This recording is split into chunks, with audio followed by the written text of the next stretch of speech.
Good morning, students. Today, let me continue with that deficiency of some components, organic components. And in the last class, we have already discussed about the deficiency of calcium and iron. Today, let us continue our discussion on deficiency of iodine and afterwards lifestyle diseases. Iodine deficiency causes so many consequences. And iodine deficiency is a lack of the trace element iodine, an essential nutrient in the diet. It may result in metabolic problems such as goiter and sometimes as an endemic goiter as well as cretinism due to untreated congenital hypothyroidism.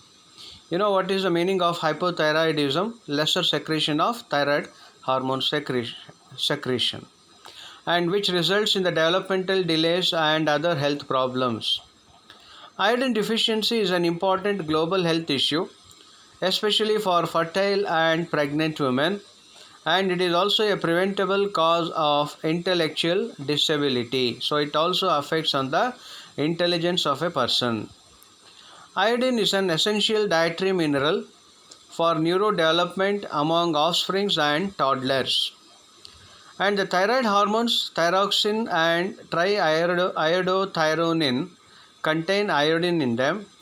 And in areas where there is a little iodine in the diet, typically the remote inland areas where no marine foods are being eaten, iodine deficiency is common. It is also common in mountain regions of the world where food is grown in iodine poor soil. So in these two areas, there is a predominant deficiency of iodine is seen. And the prevention includes adding small amounts of iodine to the table salt, a product known as iodized salt, and the iodine compounds have also been added to other foodstuffs such as flour, water, and milk in areas of deficiency. Seafood is also a well-known source of iodine. So this is a significance with reference to iodine. And iodine accounts for 65% of the molecular weight of T4 and 59% of the T3. So these two are the two major hormones produced by the thyroid gland. And there is a total of 15 to 20 mg of iodine in the human body, which is primarily concentrated in thyroid tissue and hormones.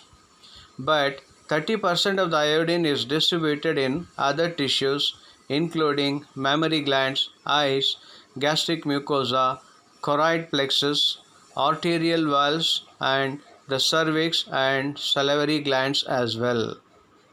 And in the cells of these tissues, iodine enters directly by sodium iodide symporter, a mechanism called popularly as NIS.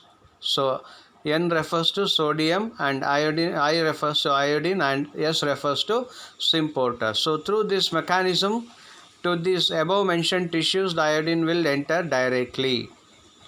And a general idea of whether a deficiency exists can be determined through a functional iodine test in the form of an iodine skin test. The test is very simple. It goes like this. In this test, the skin is painted with an iodine solution, a small patch of the skin. And if the iodine patch disappears quickly, this is taken as a sign of iodine deficiency. So very simple testing procedure to test whether the person is suffering from iodine deficiency or not. However, no accepted norms exist on the expected time interval for the patch to disappear, and in persons with dark skin color, the disappearance of the patch may be very difficult to assess.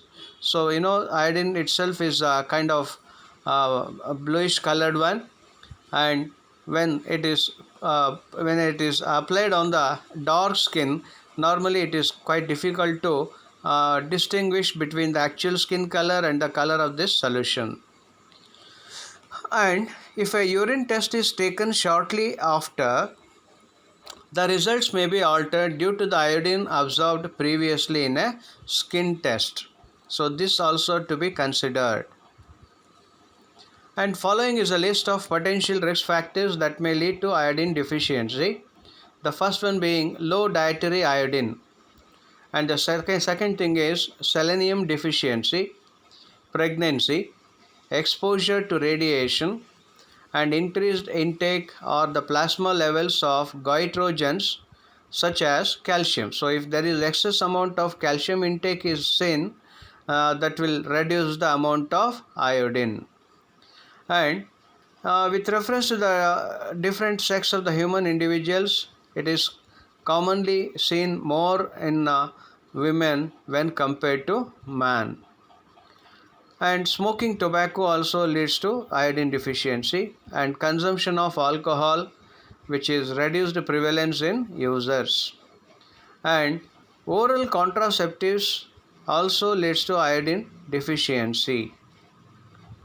Coming to goiter, it is a state, it is a disorder which is caused due to the deficiency of thyroid hormone or the TSH hormone, and this is one of the important manifestation of the deficiency of iodine.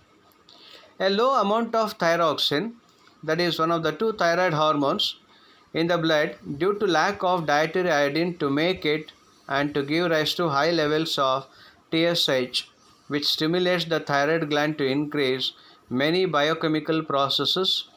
The cellular growth and proliferation can result in the characteristic swelling or hyperplasia of the thyroid gland, or what is known as goiter.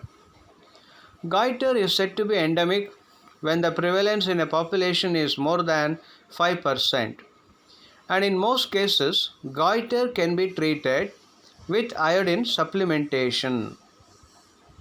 If goiter is untreated for around 5 years, however, iodine supplementation or thyroxine treatment may not reduce the size of the thyroid gland because the thyroid is permanently damaged. So, at the earliest possible, the treatment should begin for a person who is suffering from goiter. If it is delayed, there will be the permanent damage of the thyroid gland. And in women who are suffering from fibrocystic breast changes, there is the preliminary evidence that iodine deficiency enhances and the sensitivity of the breast tissue to estrogen. And in a few studies, iodine supplementation had beneficial effects too, such as reducing the presence of breast cysts, fibrous tissue plaques, and breast pain in women with fibrocystic breast damage. Coming to treatment, if there is a deficiency of iodine, iodine supplements can be given, and the iodine deficiency is treated by the ingestion of iodine salts such as found in the food supplements, and mild cases may be treated by using iodized salt in daily food consumption or drinking more milk or eating egg yolks and saltwater fish. And for a salt and or animal product, the restricted diet should be followed, and the sea vegetables like kelp, hijiki, dills, nori found in a place called sushi may be incorporated regularly into the diet as a good source of iodine.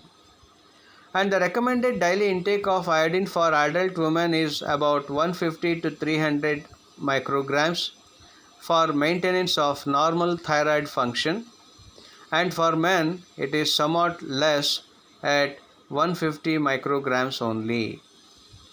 However, too high iodine intake, for example, due to overdosage of iodine supplements, can have toxic side effects too. It can lead to hyperthyroidism and consequently high blood levels of thyroid hormones, what is known as hyperthyroxinemia. So, the balance is supposed to be maintained with reference to the iodine intake. And in case of extremely high single dose iodine intake, typically a short term suppression of thyroid function is seen, what is known as Wolff-Chaikoff effect, and that is going to be manifested.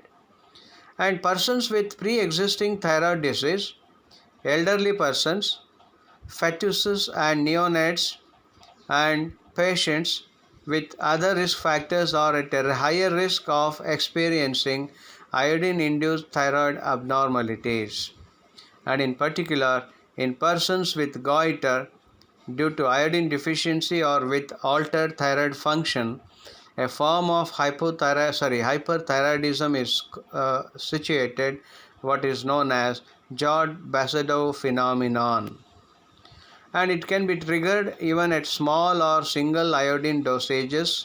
For example, a side effect of administration of iodine containing contrast agents. And in some cases, excessive iodine contributes to a risk of autoimmune thyroid disease, what is known as Hashimoto's thyroiditis and Graves' disease. Coming to some lifestyle diseases. Lifestyle diseases are defined as diseases linked with the way people live their life, and this is commonly caused by alcohol, drugs, and smoking abuse, as well as lack of physical activity and unhealthy eating. Nowadays, many people are eating junk foods which do not contain any nutrient supplements in them, and the bad practices like consumption of alcohol, drugs, smoking, as well as lack of physical activity.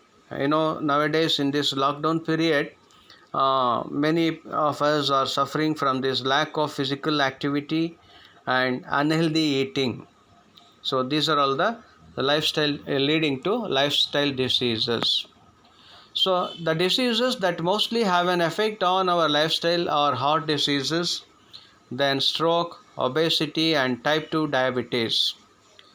The diseases that appear to increase in frequency as countries become more industrialized and people live longer can include the following diseases like Alzheimer's disease, arthritis, atherosclerosis, asthma, cancer, chronic liver disease or cirrhosis, chronic obstructive pulmonary disease, type 2 diabetes, heart disease, metabolic syndromes, chronic kidney failure, osteoporosis, stroke, depression, obesity, and vascular dementia. So, these are all some known possible diseases that are going to be manifested if we are suffering from this irregular lifestyle.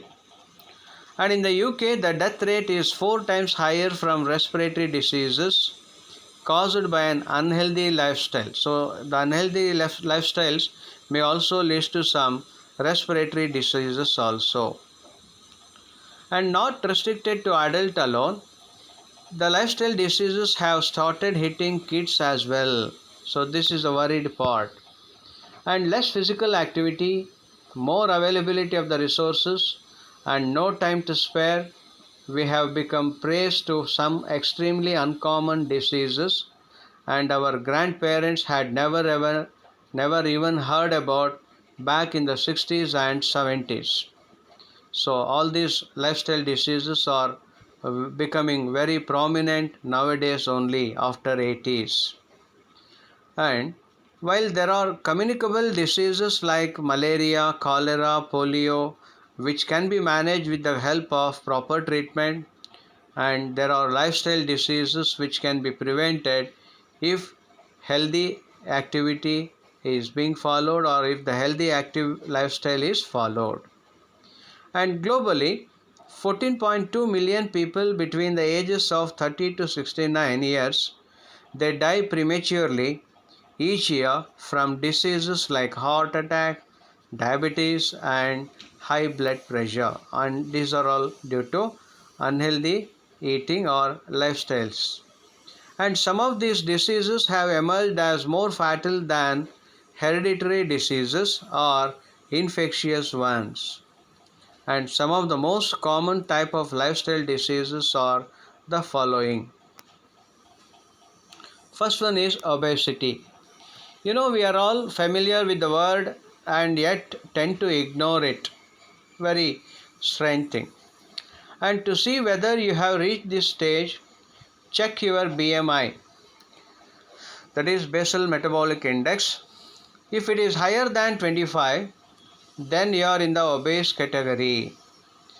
And unhealthy eating habits, stressful lifestyle, reduced physical activity translates to obesity.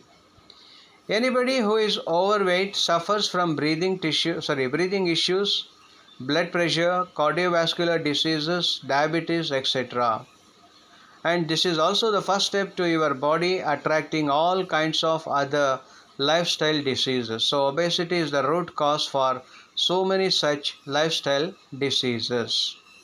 And according to the National Family Health Survey, India ranks second with 155 million obese citizens, and this number is increasing at 33 to 51% every year. So the most critical condition we are in. Type 2 diabetes. As mentioned in the first point, obesity is one of the primary causes of type 2 diabetes, and type 2 diabetes is the non-insulin form which develops in adults due to poor eating habits and bad lifestyle choices. India has the largest number of diabetics with type 2 at 40.9 million, and this number is increasing with kids entering the bad wagon. That means nowadays this is also affecting the kids too. Third one, arteriosclerosis. Arteriosclerosis occurs when the arterial blood vessel walls thicken and lose elasticity. That means they become hard.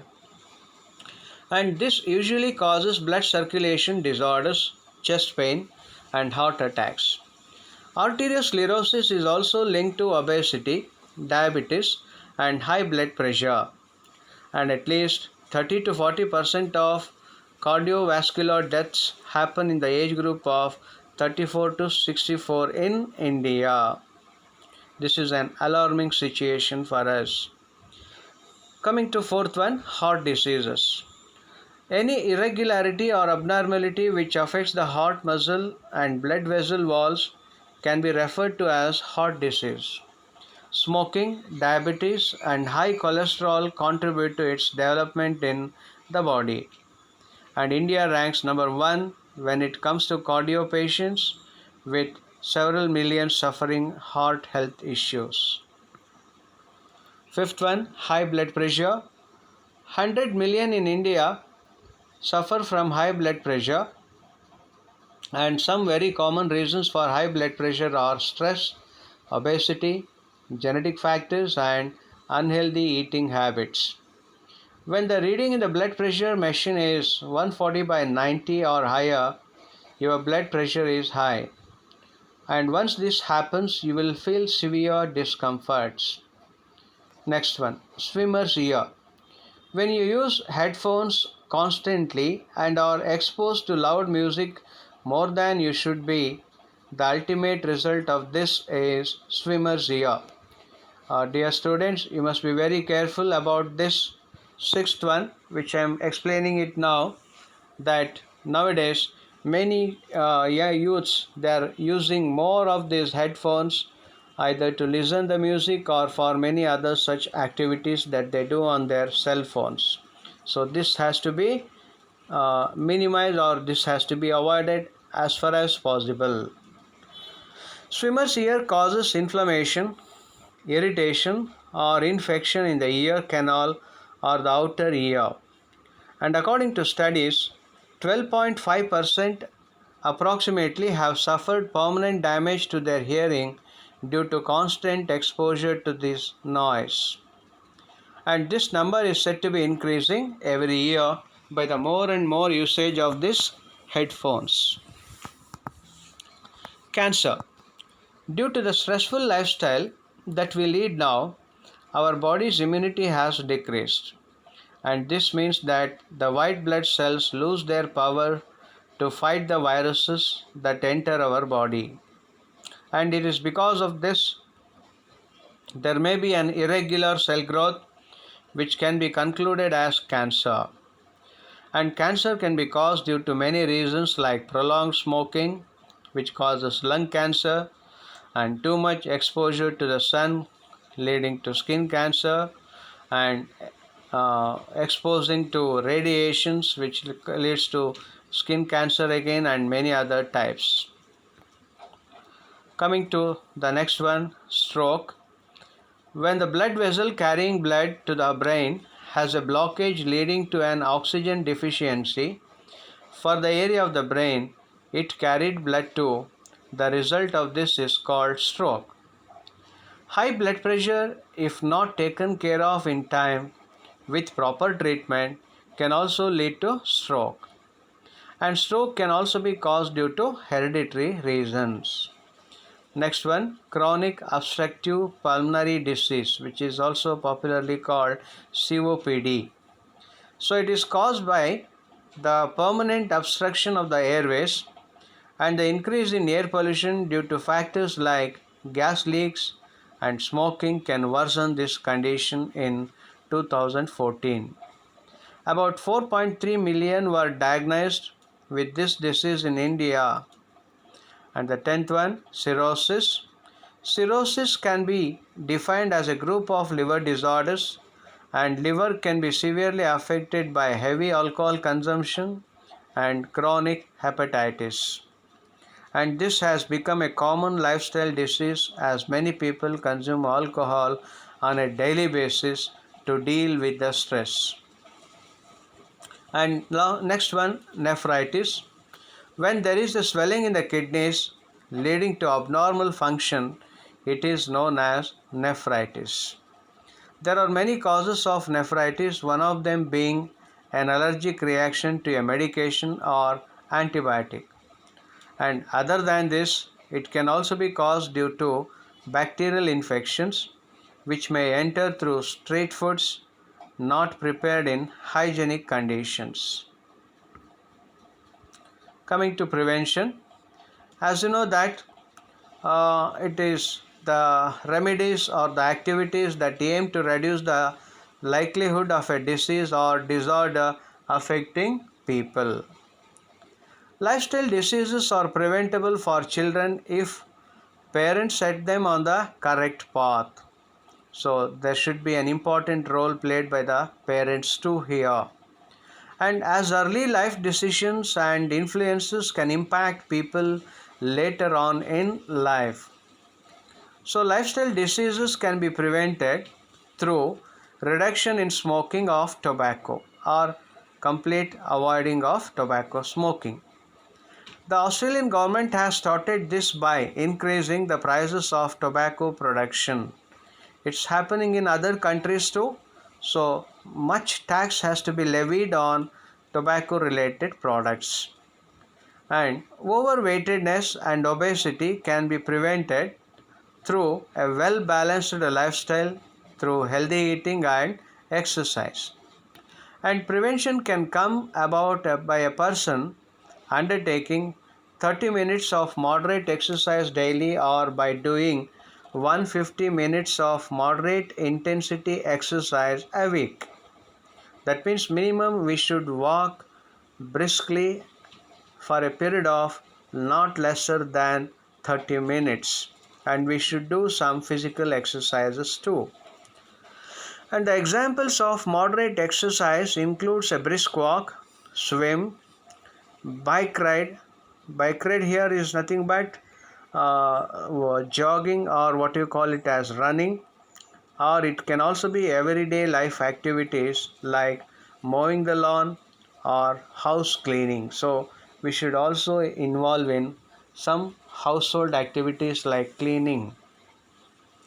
And in addition to, animal studies have suggested that early life exercise can reduce the risk of developing metabolic diseases in the adulthood.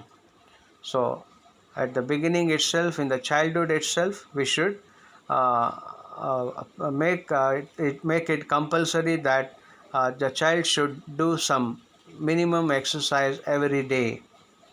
And all causes of lifestyle diseases can be prevented through giving up smoking and other drugs, and reducing one's intake of alcohol, processed meats like bacon and sausagans. sausages. And red meats should be avoided like pork, beef and lamb, and fatty foods, and by engaging in daily exercises. So these are all some important information about the lifestyle diseases and the deficiency of iodine. So this is with reference to today's class. Thank you.